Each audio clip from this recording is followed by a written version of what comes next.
مهمة سائق القطار مهمته أنه يؤمن سفره من نقطة انطلاق القطار إلى بر الأمان، المحطة النهائية أين ينشد المسافر، يعني كالسفرة تكون آمنة ويخلط للمكان اللي هو باش يقضي فيه حاجته، بمعنى أنه المسافر يأمن حياته لكن مساعد سائق قطار وسائق قطار.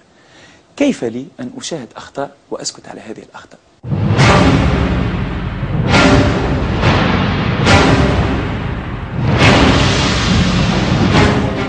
كي نقرأ في القانون نتجه في الفترة التطبيقية نلقاه مخالف تماما لما هو وجد على أرض الواقع. شنو ماهوش قاعدين يطبقوا في القانون اللي قريتوها؟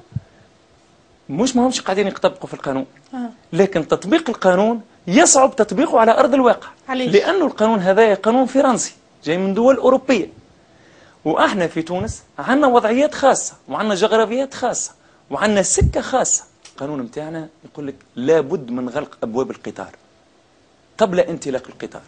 إذا كان نكتشف هناك ثغرة الأبواب متاع القطار مثلا ما يتغلقوش، كيف لي أن أقود القطار وأقوم بعملية الانطلاق والأبواب مفتوحة؟ علاه ما يتسكروش قطارات؟ على خاطر الأسطول هذا القديم كما نقولوا احنا باللغة الدارجة متاعنا ما عادش فيه دواء، فما حاجات ما تتصلحش.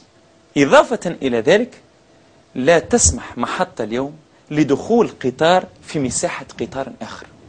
جاءوا هما قالوا المحطة هذه تنجم تخرج قطار وتدخل قطار في مساحة قطار آخر، وهنا هذا الوقاع على خاطر يقول لك المسؤولين واللي شرعوا القانون أنه ينجم سائق القطار ما ينتبهش في لحظة خروجه من المحطة هذيك اللي فما قطار أمامه. بقدر من وقت أنت بعثت لهم تقرير اللي مش يصير حادث من الوقت الحادث اللي صار؟ فما قرابة شهرين حاجة كنا قبل بشهرين توقعت أنه يصير حادث. أي قبل بشهرين، لأنه آليات السلامة انعدمت، والحق معناها المسؤولين قالوا سواق القطارات قادرين على سياقة القطار، لكن قضاء الله لما يعرفش عليه حتى واحد.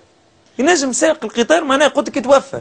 وبعد اللي صار حادث بعد ما صار الحادث المسؤولين عرفوا اللي معناها الكلام تاعي صحيح، ولكن زادوا عاقبوني، وهنا أخطاء كبيرة معناها زادوا عاقبوني. ولليوم يقولوا للمسؤولين أنت ما تسقش التران. اليوم المسؤولين يقول لك قضاء وقدر، قضاء وقدر متفاهم معك، لكن وضعت آليات سلامة حتى في لحظة إغماء سائق القطار أو الله لا يقدر أنا نسق في تنا توا، الله لا يقدر توفيت، الله لا يقدر توفيت.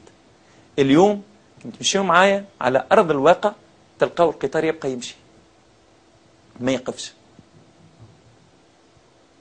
وقت اللي آليات السلامة سيستم دو ريبيتيسيون أبور السربي، وعندنا الفي اوتوماتيك آلة مراقبة يقظة سائق القطار يلزمهم يكونوا موجودين.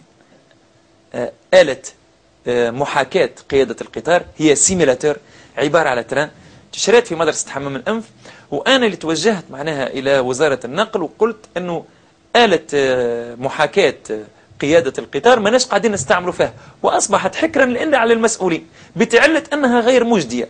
3 مليارات تشريت وأصبح المسؤولين برك يجربوا فيها، ومساعدين السواق القطارات مساعدين سواق القطارات وسواق القطارات يتعلمون في قطارات رسمية فيها عباد، وقت هو نورمالمون ممنوع.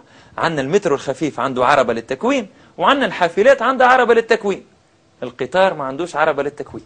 المسؤولين يشريوا في الأسطول ويشريوا في الأسطول ويعاينون الأسطول، ما فماش نهار استشاروا سائق القطار أنا باش نقود القطار.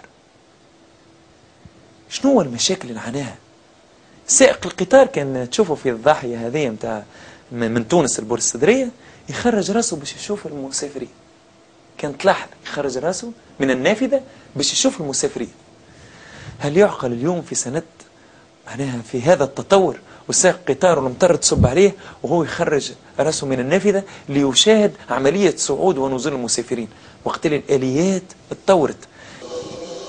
طبعا تبع معايا شوية باش عملية البناء يلزمها تكون فيها هندسة معمارية خاصة، على خاطر الإشارات الضوئية وقت تغطيهم البناءات الجديدة سائق القطار ما عادش ينجم يعرف الإشارة الضوئية هذيك شنو هي بالضبط.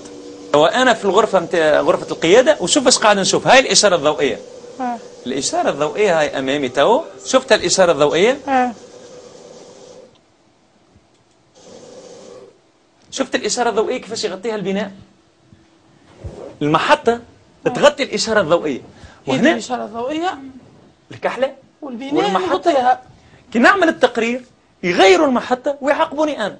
تو المحطة هذه المصورة اللي هي موجودة من ناحية مش موجودة في بورصة الصدرية، بعد ما عملت التقرير فيعودوا يشكروني، لا نعاقبوا في تيتي عصام الدين، قلقنا، عمل لنا مشكلة زايدة. الكلمة الأخيرة اللي نحب نوجهها للمسؤولين، نحب بالضبط الدراسات هذه تتقدم للبلاد، تتقدم المسؤولين المعنيين بسلامة سير القطارات، وناس كفء يكونوا مستقلين عن الشركة الوطنية للسكة الحديدية التونسية. مازال اختار على الناس، على السيفلين، مازال فما اختار على الناس. وإذا كان المسؤولين هذوما ما فهموش الدراسات هذه وما تعلموش درس مما وقع، لابد لهم أن يتركوا المجال الناس أخرى تقدم الإضافة للبلاد هذه وتحمي سلامة سير القطارات وتحمي المواطنين اللي أمنوا رواحهم داخل القطار لك سائق القطار.